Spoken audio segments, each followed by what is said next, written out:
integral quantum Hall effect. What was basically done was that two semiconductor slices were used, and these two semiconductors, you can have a semiconductor of germanium or a silicon semiconductor. Their valence bands were used in such a way that a thin film was generated between the two semiconductor slices. Now this thin film is a film of two-dimensional electron gas. If you rightly go back to yesterday's lecture, I told you what is the quantum mechanics of bulk materials.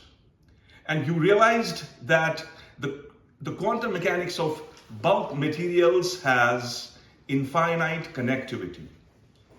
You have propagations, you explain the band structure of these materials based on that infinite network, right?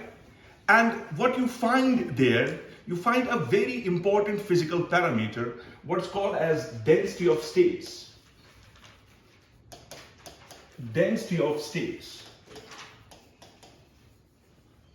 Now, if I say that the density of states is represented by G of E, it is found to be dependent on the square root of the energy.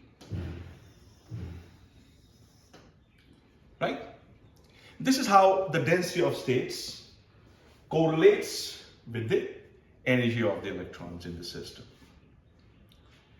And again, I will tell you that you obtained that in every case that you solve these bulk materials, you are living in the framework of continuity.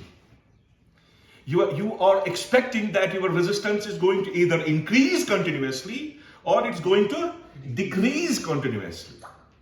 And this was in the mind of Klizzing, von Klizzing. When he was performing this experiment, he was expecting that there will be a variation in the resistivity or the resistance. Resistance and resistivity, they are correlated. There is only a geometrical difference between the two. So if I use resistivity or resistance, you should realize what I'm talking about. I'm talking about that opposition. I'm talking about that scattering that exists in these materials to offer the opposition to the flow of current. So what was done?